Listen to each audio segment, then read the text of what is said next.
Good morning. Good morning, everyone. Just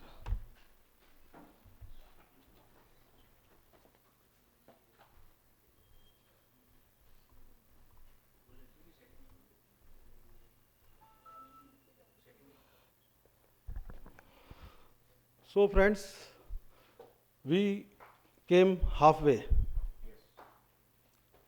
Today is the fifth session. Most important चीज़ें GST की हमने cover कर ली हैं. जीएसटी की मोस्ट इम्पोर्टेंट चीज़ सप्लाई, उसके बाद में जीएसटी लेवी, उसके बाद में time of supply and today is place of supply. तो लगता है कि भाई जब हाफ वे आ गए हैं तो let us discuss something what we have done और let us recap what we have done just to reinforce all those concept into our mind, because हमें दो तरीके से इसको करना पड़ रहा है. एक तो पुरानी चीज़ों को बाहर निकालना पड़ रहा है और साथ साथ अंदर भी रखना पड़ रहा है, क्योंकि अभी पुरानी चीज़ें ही काम आ रही हैं. लेकिन रोल चेंज जैसे ही होता है, जैसे ही जीएसटी की बात होती है, तो ऑब्वियसली फिर जीएसटी की ही बात सोचनी पड़ती है, क्योंकि they are so many things जो पुराने प्रिंसिपल से डिपार्चर है यहाँ. तो उस चीज़ को ध्यान में रखते हुए मेरे को लगा कि late us recap in next 10-15 minutes with a transaction walk through. तो ट्रांजैक्शन वॉक थ्रू का मतलब ये हुआ कि भाई ट्रांजैक्शन एक स्टार्ट होता है और we can say it's a journey of a transaction by a supplier. GST में जब भी हम बात करेंगे तो परचेजर, सेलर, ट्रांसफरी की जगह अगर हम दो वर्ड्स को ध्यान में रखें, सप्लायर एंड रिसिपेंट, तो that will help us to understand every aspect of GST. तो अभी हम जब ट्रांजैक्शन वॉक थ्रू भी करेंगे तो दो ही चीज़ों से स्टार्ट करेंगे कि सप्लायर है और एक रिसिपेंट है, उनके बीच में कोई ट्रांजैक्शन हो रहा है. So that in GST language we call it a what? Supply. The transaction between the supplier and the recipient in GST language is called supply. So whenever a transaction is initiated by the supplier to the supplier or a supply is initiated, तो जब हम supply की बात करते हैं तो हमारे जहन में सबसे पहले क्या आता है? Section 7 of the CGST act, definition of supply. So अगर हमें ये समझना है कि कोई ट्रांजैक्शन सप्लाई है या नहीं है, तो ऑब्वियसली हमें कहाँ टेस्ट करना है उसको? सप्लाई की डेफिनेशन में टेस्ट करना है. तो सप्लाई की डेफिनेशन में जाके हमने टेस्ट करना है. तो से एक ट्रांजैक्शन इनिशिएट, अभी मैं उसको फिगर्स में नहीं डाल रहा क्योंकि फिगर्स में डालने से और भी इश्यूज क्रिएट होंगे, लेकिन मैं एक कंसेप्ट को आगे लेके चल रहे हैं. तो अभी हम इसको ट्रांजैक्शन ही बोल रहे हैं. तो a transaction is initiated, we call it a supply if it is covered under the definition of supply. So what is the definition of supply? Under GST, so GST can be levied on the supply. On which supply? Which is a taxable supply. Supply means something which is taxable. So what is taxable supply? The taxable supply is something which is leviable to GST.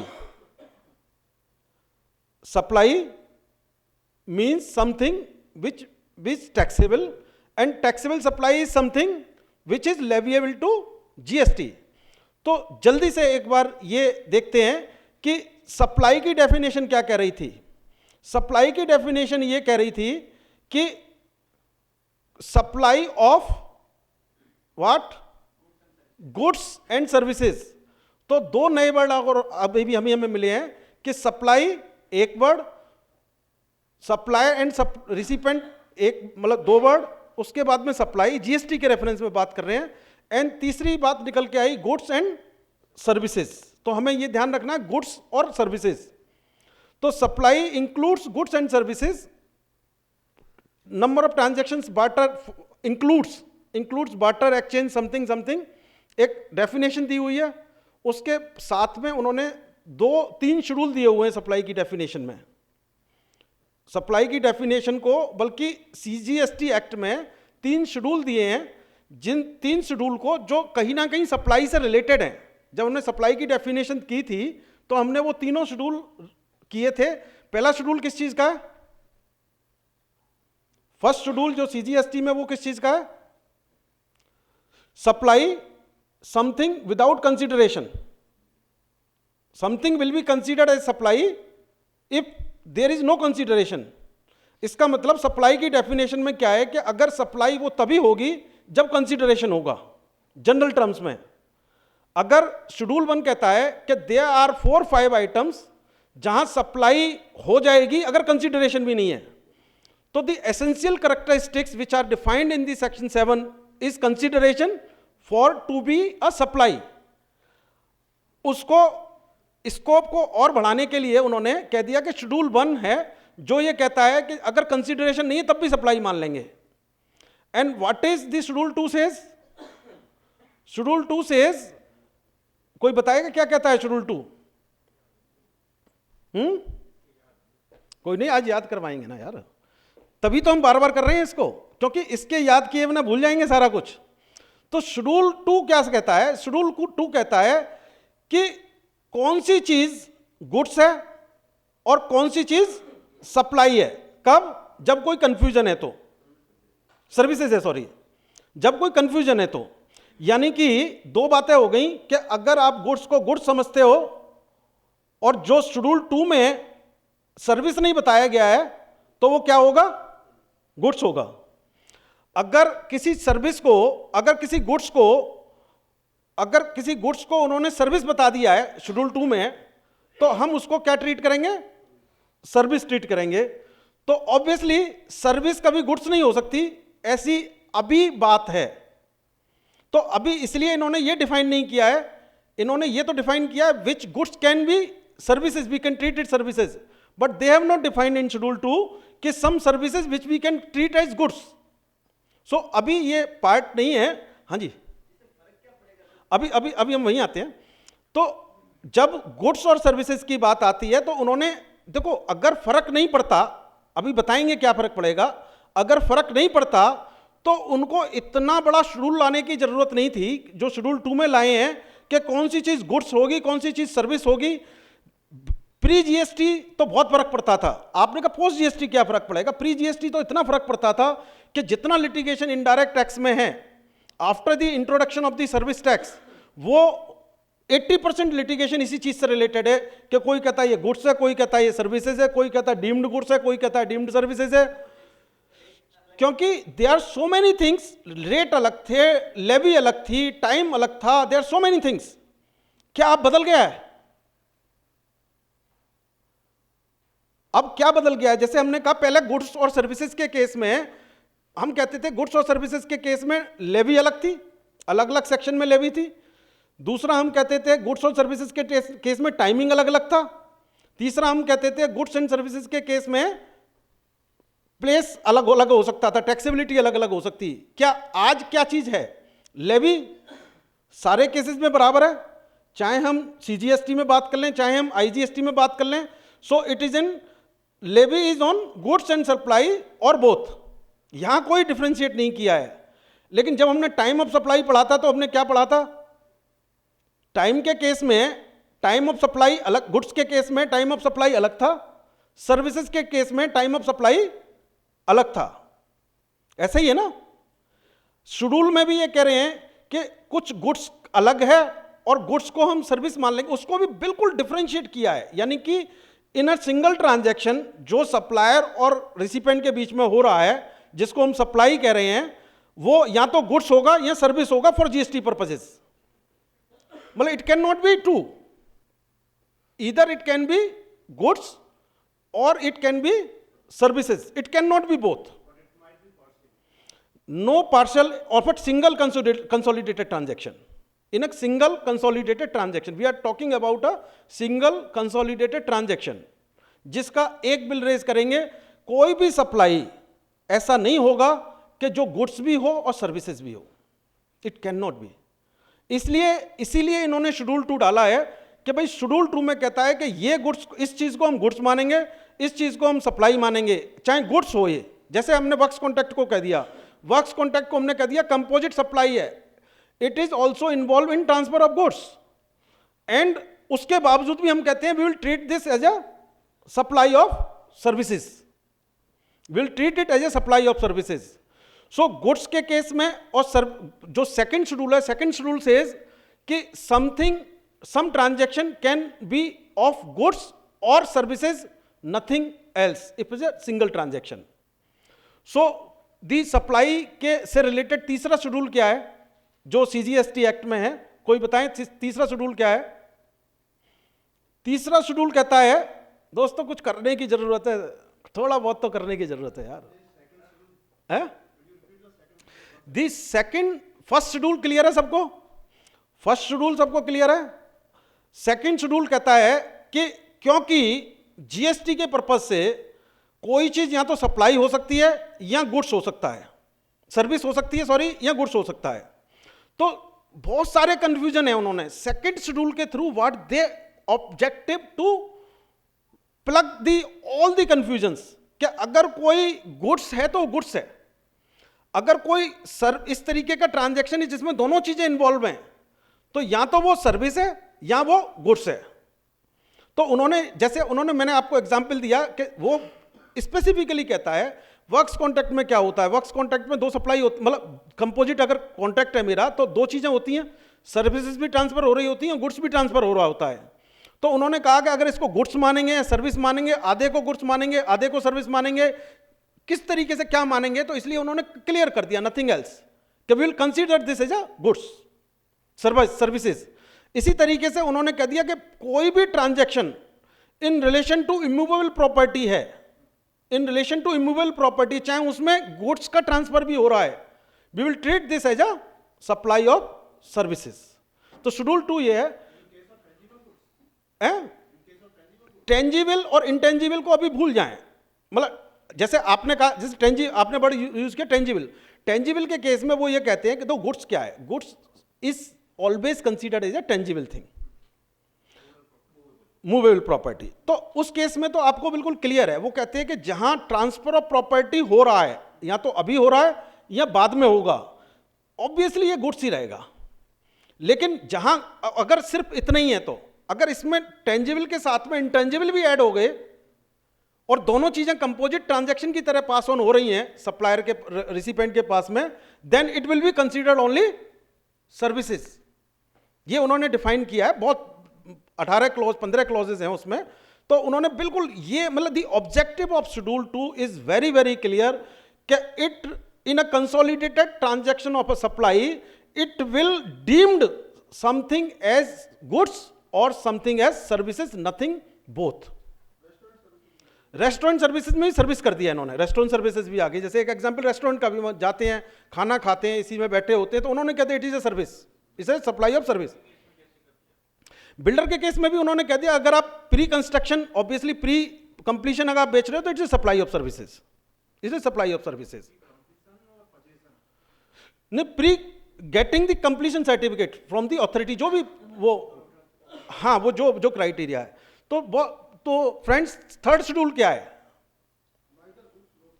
Yes, so third schedule says कि something, some transaction will considered or deemed as neither goods or nor services, then what is it? Then what is it? Not supply. मतलब supply की definition में बात करें, supply की definition के term में बात करें, it is not a supply. So if it is not a supply, then what is a question, whether this question arise whether it is taxable और non taxable. The question does not arise कि whether that type of services which has been excluded, which has been specifically excluded from the definition of supply, or you can say negative list in a different word, but for me, for the GST purpose, I will say it is not a supply at all, neither of goods nor of services. इसका impact जब हम ITC करेंगे तब हमें समझ में आएगा कि क्या इम्पैक्ट है, लेकिन फॉर नाउ अब हमने ट्रांजैक्शन वॉक थ्रू कर रहे हैं. ट्रांजैक्शन में सबसे पहले हमने ये देखा कि ट्रांजैक्शन इनिशिएट हुआ, इनिशिएट होके हमने सबसे पहले उसको टेस्ट किया वेदर वो सप्लाई की डेफिनेशन में जाता है नहीं जाता. दूसरा टेस्ट हमने कर लिया कि वेदर वो गुड्स है या सर्विसेज है, क्योंकि जाते हुए जब भी हमें पता लगेगा हमें ये डिफाइन करना शुरू से ही जरूरी. अब क्लियर हो गया आपका गुड्स क्यों, कि भाई हर चीज के लिए, क्योंकि goods being a tangible and services being a tangible, goods के केस में you can identify the place of supplier. आपको पता है कहां गुड्स रखे हुए हैं, फिजिकल हैं, कैसे मूव करेंगे, you can track the movement of the goods from one person to another person. How you will, can you do the same thing in relation to supply? यहां बैठे हैं, I am delivering a supply, कोई phone आ गया, किसी ने पूछ लिया, बेंगलोर से कोई फोन आ गया, किसी ने पूछ लिया इसका क्या करेंगे, तो मैंने बता दिया इसका ये करना है, बोले फीस का चेक साथ साथ, फीस का बिल साथ साथ चला गया, या उसको कह दिया भाई एडवांस कर दे तब बताऊंगा, उसने एडवांस पे करके फिर फोन किया. सप्लाई कहां से हुई, कैन यू डिटरमाइन, सर्विसेज कहां से हुई, नहीं, लोकेशन क्या है, वो पता नहीं कहां बैठा हुआ है, हो सकता है वो बेंगलोर में नहीं बैठा हुआ, वो जयपुर में बैठा हो, जयपुर में नहीं यूएस में बैठा हो. सप्लाई कहां हो गई, जहां मैं हूं, मेरे को ही नहीं पता, मेरे को ये पता है कि आज मैं यहां हूं, लेकिन I can modify it any time. मैं कहता तो मैं दिल्ली में हूं, मतलब the things can be change, the things can be, there is no certain location which can be identified by law. आपको तो पता है आप कहां हो, लेकिन लॉ को नहीं पता कि आप हो कहां हो. आप कह दोगे कोई मेरे को ट्रैक नहीं करता. जैसे हम कोर्ट में जाते हैं तो कभी बात होती है, कहते हैं भाई बंदा है नहीं, बाहर गया हुआ है, वो बाहर गया हुआ है तो भाई क्या प्रूफ है इसका, कि सर वो अपनी कार से गया हुआ है. कहां गया हुआ है, कि सर चंडीगढ़ गया हुआ है, तो चंडीगढ़ गया, रास्ते में 3 टोल पड़ते हैं, उनकी पर्ची दे दो. मतलब tracking of a person is very, और अगर कोई बंदा के दिल्ली गया हुआ है तो दिल्ली में बैठ के सर्विस दी है उसने या गुड़गांव में बैठ के सर्विस दी है, मैटर तो सर टैक्स का है, डिटरमाइन तो करना पड़ेगा. अगर डिटरमाइन नहीं करेंगे कि कहां टैक्स जा रहा है, कैसे टैक्स जा रहा है, तो बड़ा मुश्किल हो जाएगा. तो इसलिए उन्होंने कह दिया गुड्स एंड सर्विसेज को, अभी हम आगे और डिस्कशन में आएगा हमारे में, तो हमने अपने ट्रांजैक्शन वॉक थ्रू में ये डिफाइन कर लिया कि एक मेरा ट्रांजैक्शन इनिशिएट हुआ, मान लिया ये सप्लाई था, और सप्लाई किस चीज का था, गुड्स का था या सर्विसेज का था. हमने मान लिया गुड्स का था फॉर एग्जांपल. अब नेक्स्ट स्टेप क्या, नेक्स्ट स्टेप क्या, नहीं प्लेस ऑफ सप्लाई नहीं, सबसे पहले लेवी टेस्ट करेंगे ना भाई. अगर मेरे को इतनी इंफॉर्मेशन आ गई तो सबसे पहले मैं जाऊंगा जो ये सप्लाई है, whether it is leviable to tax or not. Supply तो है, लेविएबल नहीं है. लेविएबल में क्या मतलब है, लेविएबल वही सप्लाई होंगी जो टैक्सेबल होंगी, ऐसा कहते हैं हम. लेविएबल वो सप्लाई होंगी जो टैक्सेबल होंगी, और जो नॉन टैक्सेबल होंगी वो कौन होंगी, वो लेविएबल नहीं होंगी, क्या होंगी, टैक्सेबल सप्लाई. अगर हम कहते हैं कि something, some supply is called taxable supply when it is leviable to GST, तो इसका मतलब can exempted supply can be called as a taxable supply. Exempt, मैं ये जानना चाहता हूं कि एक बार मैंने ये डिटरमाइन कर लिया,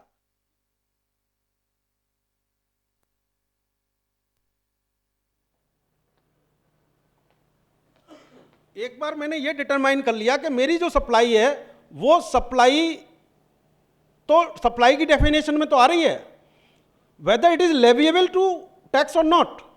तो लेविएबल के लिए वो मैं कहता हूं अगर लेविएबल है तो टैक्सेबल सप्लाई हो गई.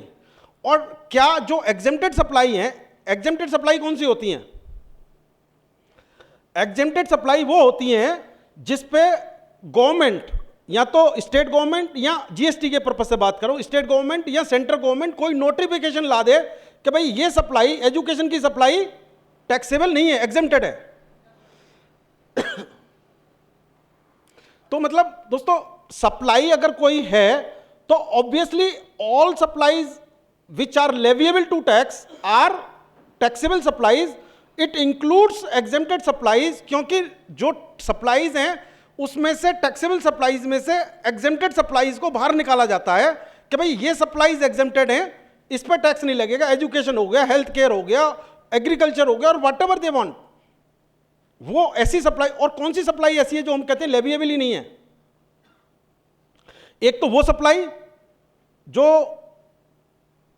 कॉन्स्टिट्यूशन में लिखी हुई है. What is that supply? जिसको कॉन्स्टिट्यूशन ही एक्सक्लूड कर दिया कि जिस पे जीएसटी नहीं लग सकता. पेट्रोलियम प्रोडक्ट से भी अच्छा एग्जाम्पल है लीकर फॉर ह्यूमन कंजम्पशन.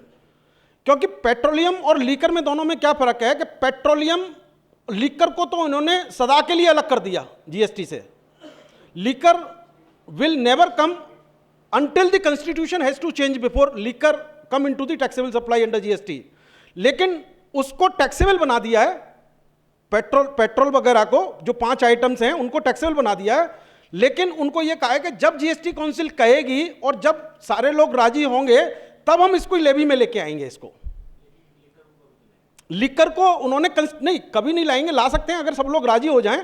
अगर राम राज्य आ जाए और सारे सांसद हमारे ये कहें कि कॉन्स्टिट्यूशन चेंज कर दिया, लिकर भी इसमें आ गया और व्हाटएवर वे, तो वो भी आ सकता है. लेकिन आज की डेट में मैं ये कहना चाहता हूं कि everything is taxable supply other than that liquor for human consumption. कोई कॉन्स्टिट्यूशन ऐसा कहता है हमारा. लेकिन इसमें से कार्व आउट क्या क्या है?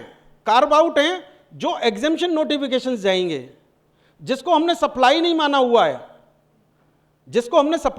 हुआ है, जिनके एग्जेम्प्ट नोटिफिकेशन जाएंगे, these are carve out from the taxable supplies. So हमने ये डिफाइन कर लिया. अभी मैं एक बार फिर दोबारा इस पॉइंट पे आएंगे, लेकिन मेरे को लग रहा है कि थोड़ा चेहरे देख के कि कहीं कुछ कंफ्यूजन हो रहा है. लेकिन एनी हाउ, अभी के मतलब से मैं ये कहना चाहता हूं कि मेरी जो जितनी सप्लाईज हैं, टैक्सेबल सप्लाईज हैं, वो उसमें एग्जेम्प्टेड सप्लाईज भी इंक्लूड है. जब वो एग्जेम्प्टेड तब बनेंगी जब उसका नोटिफिकेशन आ जाएगा, फिर वो बाहर हो जाएंगी, लेवी से बाहर हो जाएंगी. But it is under supply only. Supply से बाहर सिर्फ उन्होंने उसी को किया, लिकर को किया है. या वो जो 5 हैं जो इनको एक्सक्लूड कर दिया है. सप्लाई माना है उनको बट एक्सक्लूड कर दिया है. अगर सप्लाई नहीं माना होता तो एक्सक्लूड क्यों करते? उन्होंने लिकर को क्यों नहीं एक्सक्लूड किया? भाई अगर हम फर्क देखें, लिकर को क्यों नहीं एक्सक्लूड किया उन्होंने? क्योंकि लिकर को उन्होंने सप्लाई ही नहीं माना, इसलिए पेट्रोल को उन्होंने अभी सप्लाई नहीं माना. तो हमने ये ट्रांजैक्शन वॉक थ्रू पे आते हैं अपने पे. तो ट्रांजैक्शन में हमने ये पता कर लिया कि कौन सी चीज सप्लाई है. सप्लाई है तो उसकी फिर लेवी पे आए, पता लगा कि लेविएबल है. तो नेक्स्ट स्टेप क्या है? लेवी प्लेस गुड्स या सर्विसेज तो हमने पहले ही कर लिया, हमें पता लग गया गुड्स है. तो नेक्स्ट स्टेप क्या? प्लेस.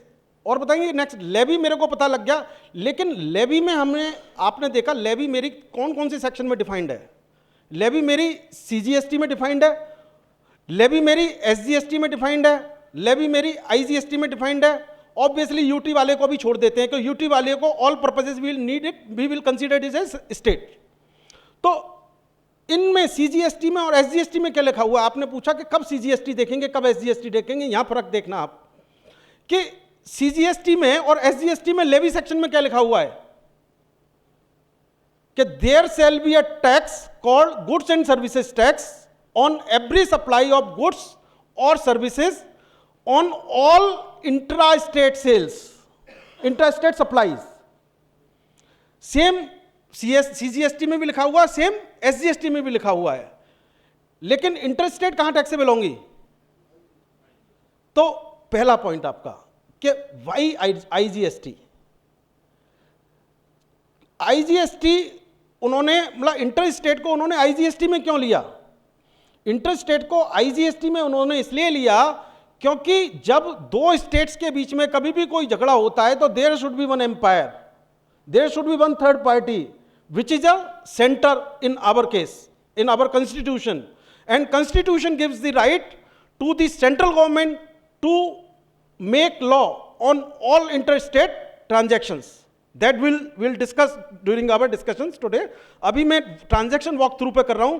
मेरे को ये पता लग गया कि ये इंट्रा स्टेट है या इंटर स्टेट है, कैसे पता लगेगा? क्या विद इन स्टेट है?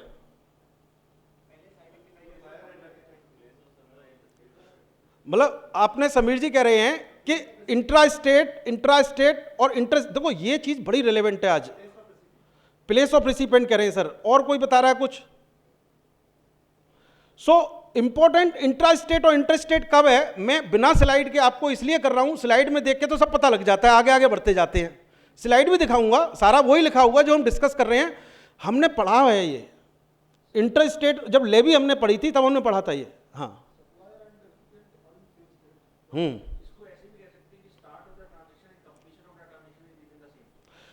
जैसे ऐसे भी कह सकते हैं। लॉ क्या कहता है? लॉ क्या कहता है? लॉ बड़ा क्लियर है।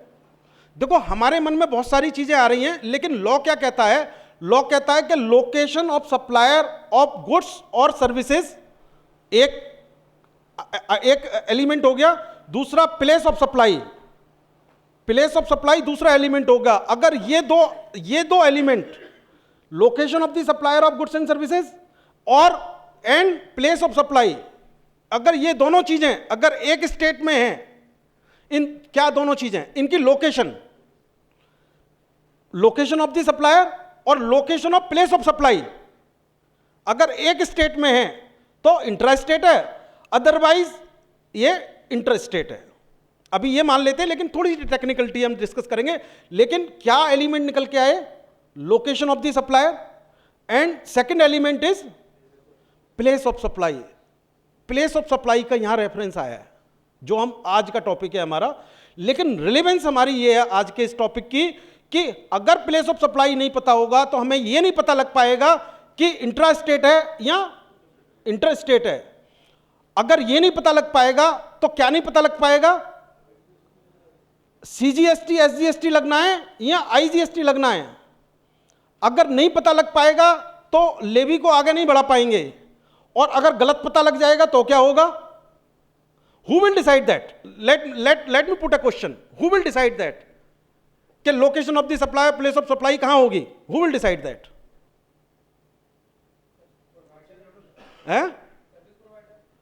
Service provider, supplier.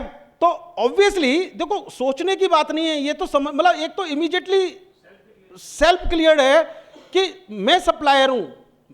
किसने लायबिलिटी डिस्चार्ज करनी है गवर्नमेंट को? किसने लायबिलिटी डिस्चार्ज करनी है बॉस? सप्लायर ने। मतलब मैं सुबह सुबह ये सोच रहा था, बेचारा सप्लायर।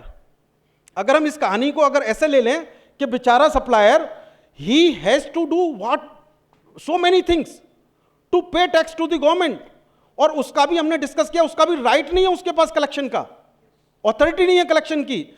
अगला बंदा दे दे तब भी देना है और ना दे दे तब भी देना है, बेचारा supplier.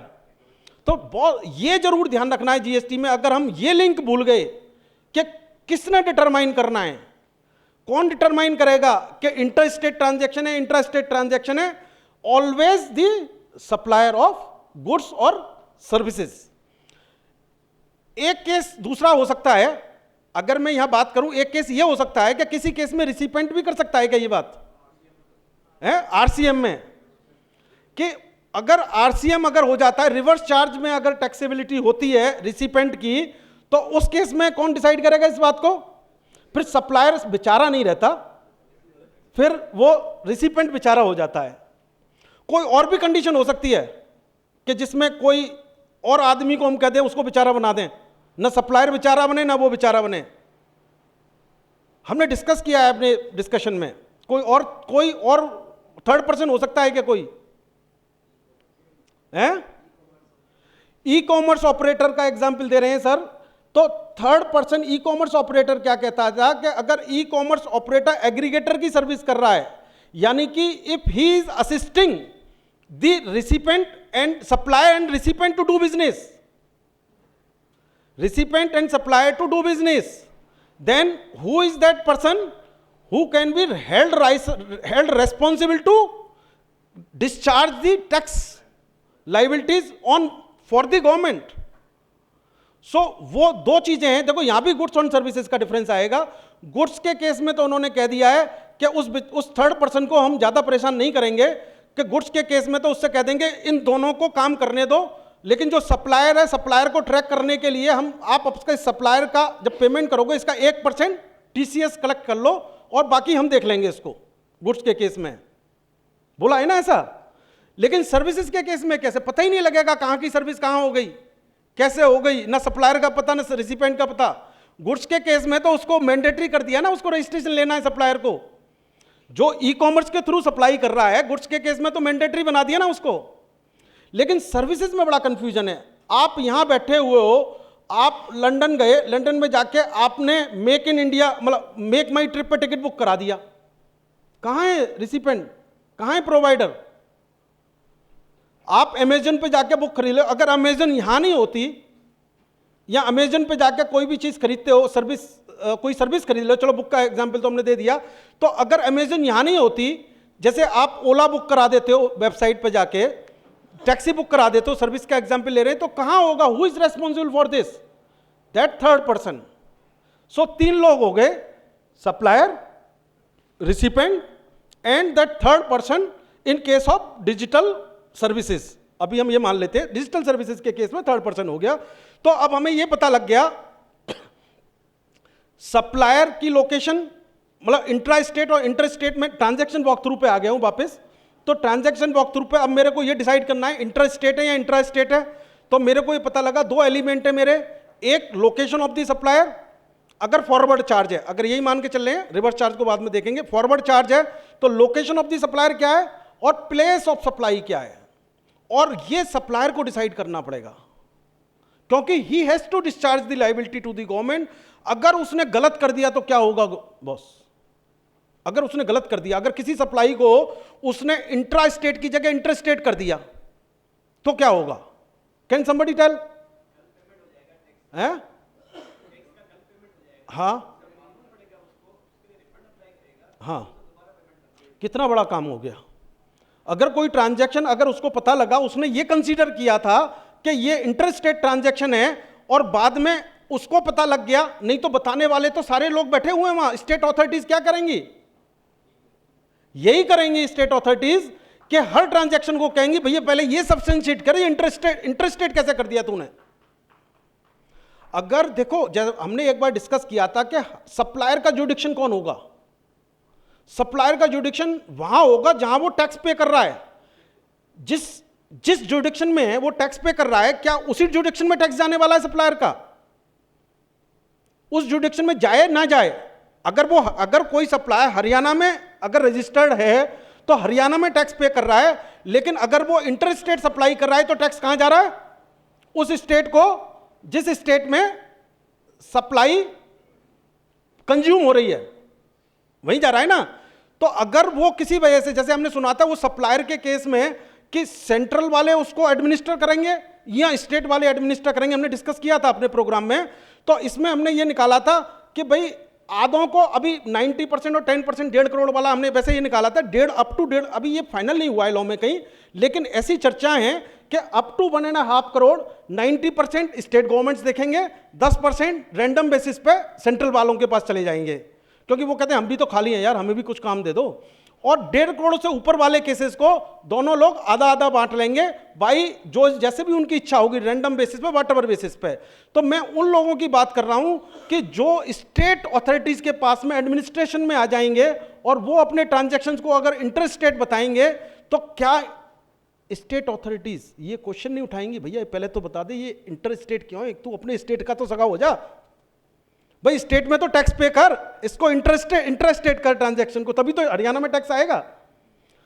So the important aspect is कि सप्लायर को जो 2 चीजें डिसाइड करनी है कि लोकेशन ऑफ द सप्लायर, इसमें तो कोई उसको कुछ कह नहीं सकता, क्योंकि उसने खुद की लोकेशन खुद ही से पूछ ली ना। अगर खुद गलती करेगा तो खुद ही फंस जाएगा ना, खुद गलती करेगा तो खुद ही फंस जाएगा। लेकिन place of supply is where, कहां उसने डिटरमाइन किया है प्लेस ऑफ सप्लाई को, और कहां होना चाहिए प्लेस ऑफ सप्लाई को? आईजीएसटी में होना चाहिए, सीजीएसटी में होना चाहिए, एसजीएसटी में होना चाहिए। प्लेस ऑफ सप्लाई प्रोविजंस किस एक्ट में होने चाहिए आपके हिसाब से, जब इतने बैकग्राउंड के बाद में अगर हम सोचें तो?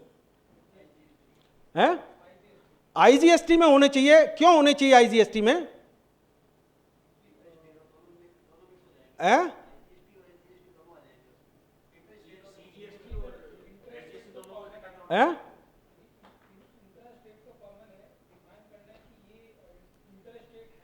हाँ,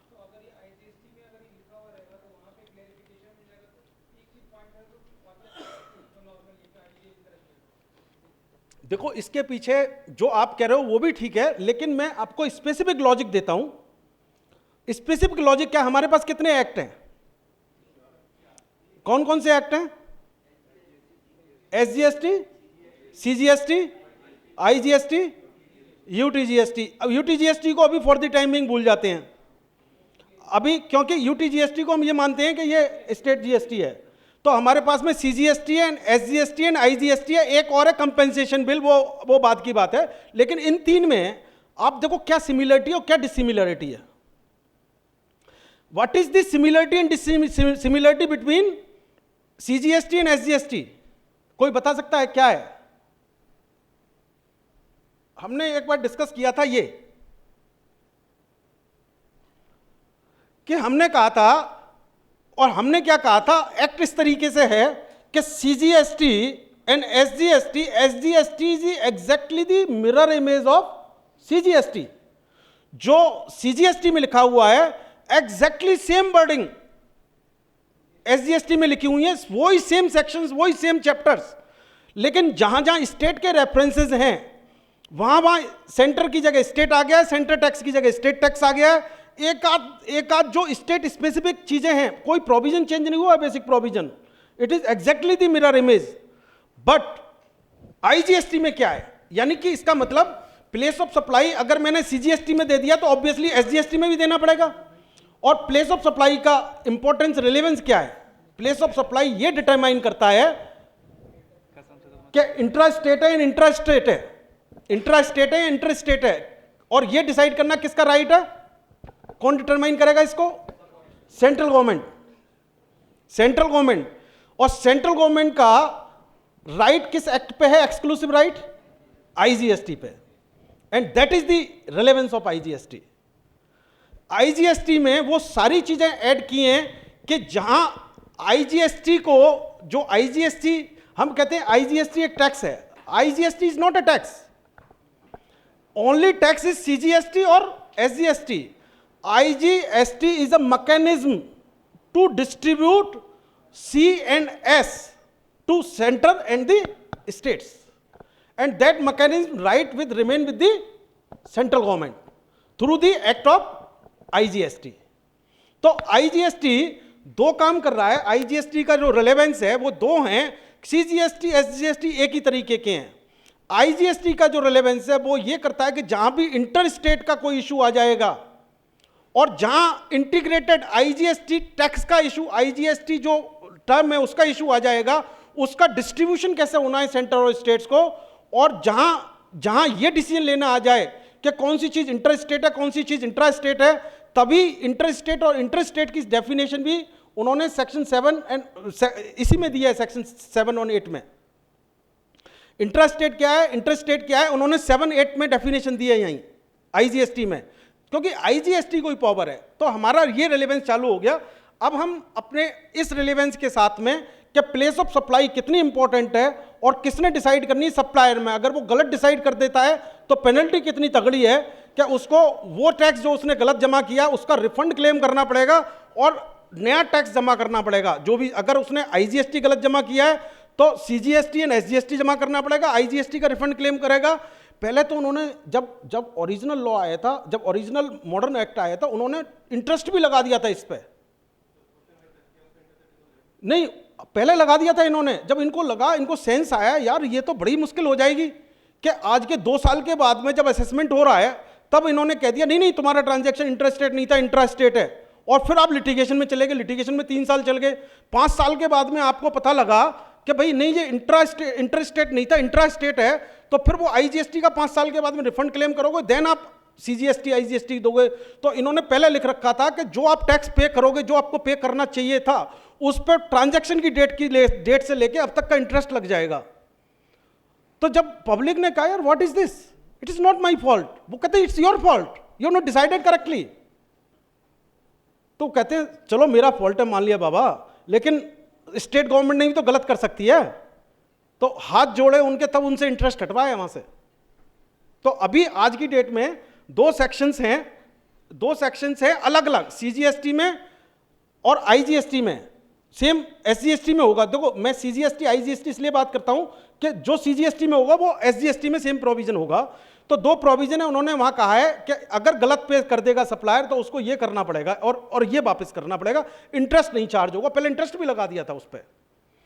तो इस बैकग्राउंड के साथ में let us start place of supply. बताएं।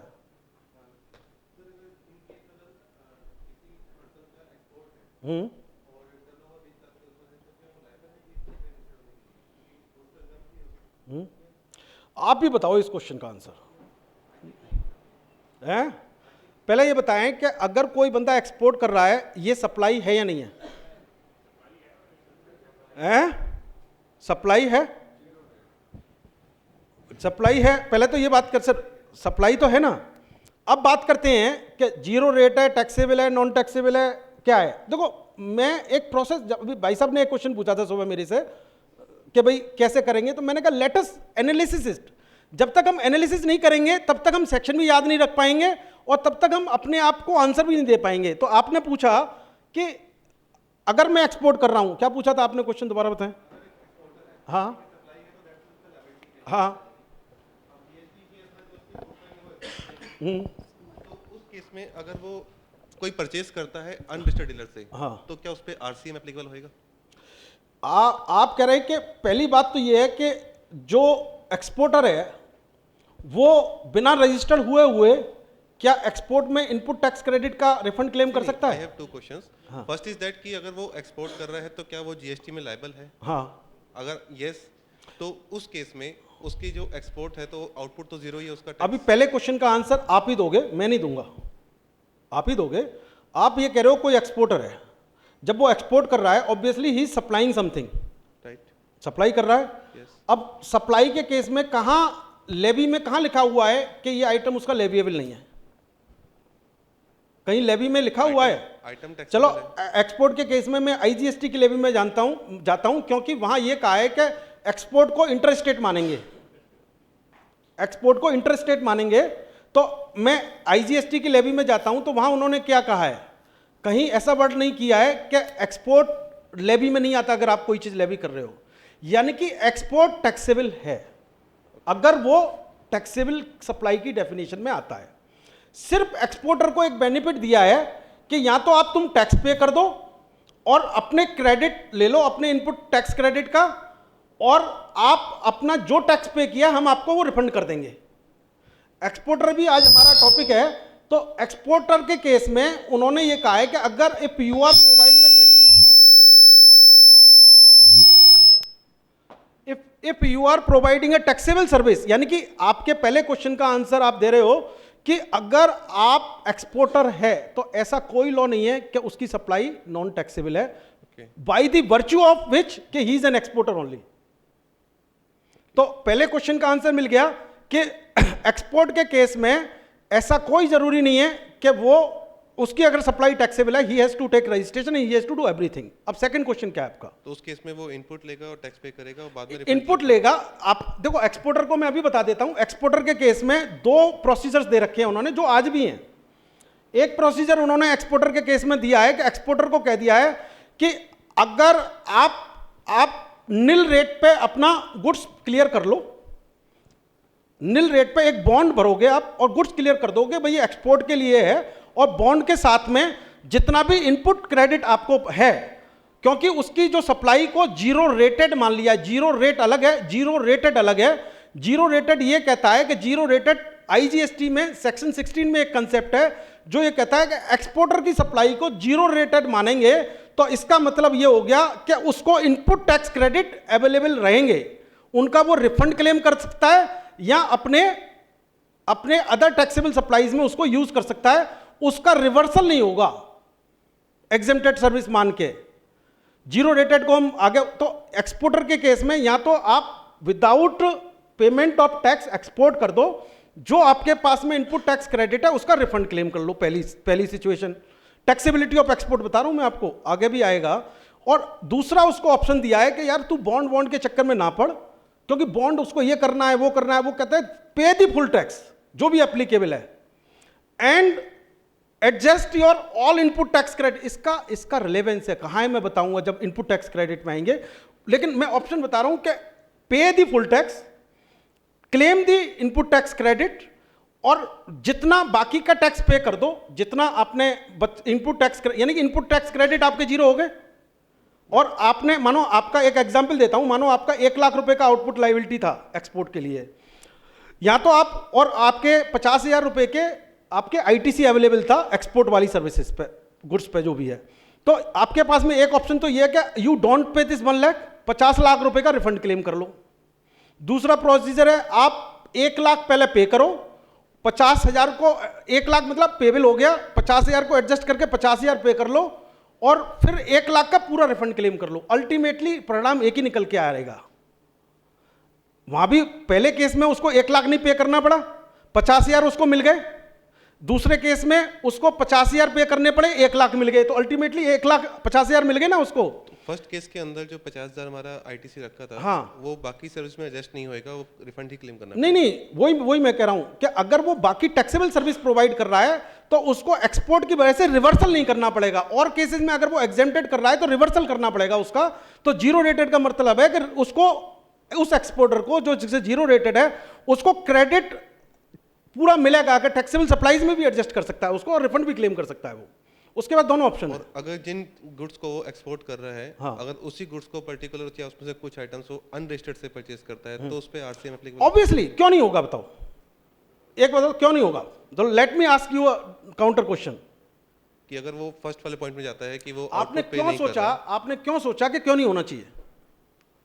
जस्ट डिस्कशन के तो पॉइंट, अगर फर्स्ट पॉइंट में जाता है कि मेरे को टैक्स पे नहीं करना, नहीं करो, जितना इनपुट खड़ा है मैं उसका रिफंड क्लेम कर बस। तो और फिर अब जो